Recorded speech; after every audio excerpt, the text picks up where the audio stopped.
Unanimous consent that the quorum call be vitiated. Without objection. Senator from Georgia. Thank you, Madam Chairman. I rise today to acknowledge the second anniversary of a tragic event that happened on March the 11th, 2009, in the nation of Benin in Africa.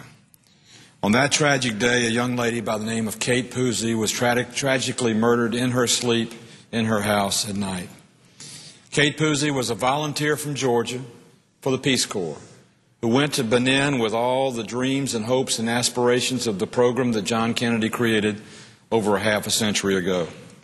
She had served there for months.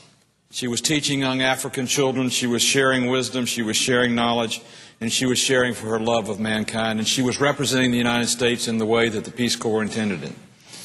Unfortunately, her life was lost. Now, I didn't know Kate Puzey before her death. I only know her after her death. But I know her through her parents, through her schoolmates, and through her fellow Peace Corps volunteers in Africa who told me the story of Kate Puzey. And also, tragically, stories of other volunteers to the Peace Corps that have lost their lives or have sacrificed in the service of our country. Tomorrow night at 6:30 on the steps of the Capitol, there will be a candlelight vigil acknowledging this anniversary of the second year of the death of Kate Puzey. Kate's mother will be here, as well as Peace Corps volunteers, as well as people from the Peace Corps itself. It will be a solemn moment, but it will also be a very sacred moment. Madam President, as the ranking member of the Africa Subcommittee, I have traveled to Africa on a number of occasions, and I have been in a number of African countries. And on each visit I go to, I arrange either a breakfast or a lunch where I host the Peace Corps volunteers from the United States in that country.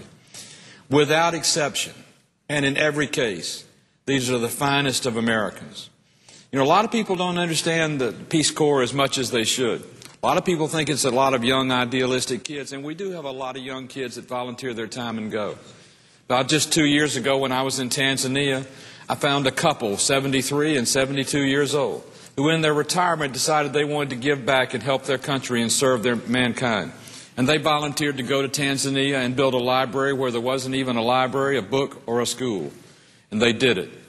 In Kenya, I went and visited with young people who went to Kenya to help carry the message of democracy, help share in the terrible slum of Kibera the promise and hope of education, of good nutrition, of knowledge, of hard work, and of democracy. We as a country are blessed to have men and women who serve us in many capacities. Those who may serve in the House or the Senate here, those that serve in the branches of the military overseas in harm's way. But equal to their service is the service of our Peace Corps volunteers. And Kate Puzey was the example of what those Peace Corps volunteers do at its height. When I attended her funeral, I sat and listened for over 2 hours to her fellow volunteers, her former classmates from Forsyth High School, tell about the Kate Puzey they knew, the academic genius, the committed volunteer, the person who loved life and loved people and wanted to share that love wherever she could.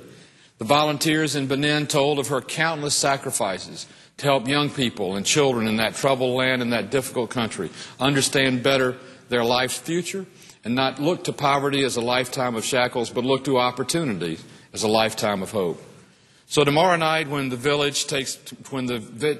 takes place on the steps of the Capitol, I will not be here, unfortunately, but I'll be saying a special prayer for the life of Kate Puzey, for her family, and for what she and all volunteers who've sacrificed in the Peace Corps have done for the United States of America, and better than that, for mankind.